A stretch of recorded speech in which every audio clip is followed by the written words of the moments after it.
Mohan Babu university వద్ద ఉద్రిక్తత కొట్టుకున్న Mohan Babu Manoj బౌన్సర్లు university లోపలికి వెళ్లేందుకు మనోజ్ యత్నం అనుమతి లేదంటూ అడ్డుకున్న పోలీసులు తాత నానమ్మ సమాధులు చూసేందుకు తనకు ఎవరి అనుమతి కావాలంటూ మనోజ్ ప్రశ్న ఆ తర్వాత మనోజ్ దంపతులను అనుమతించిన పోలీసులు సమాధులకు దండం పెట్టుకుని బయటకు వచ్చిన మనోజ్ ప్రముఖ సినీ నటుడు మోహన్ బాబు ఫ్యామిలీ రచ్చ రోజు రోజుకు ముదురుతోంది.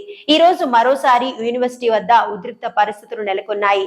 యూనివర్సిటీ వద్దకు వెళ్లేందుకు మంచు మనోజ్ ప్రయత్నించగా ఆయనను పోలీసులు అడ్డుకున్నారు. తన తాత నానమ్మ సమాధులను చూసేందుకు తనకు ఎవరి అనుమతి కావాలంటూ మనోజ్ ప్రశ్నించారు. కోర్టు ఆర్డర్ నేపథ్యంలో యూనివర్సిటీ లోపలకు అనుమతి లేదని పోలీసులు తెలిపారు. ఈ క్రమంలో మోహన్ బాబు బౌన్సర్లతో మనోజ్ బౌన్సర్లు గొడవ పడ్డారు. ఇరు వర్గాల బౌన్సర్లు ఒకరినొకరు కొట్టుకున్నారు, రాళ్లు రువ్వుకున్నారు. పరిస్థితి అదుపు తప్పడంతో పోలీసులు లాఠీ చార్జ్ చేశారు.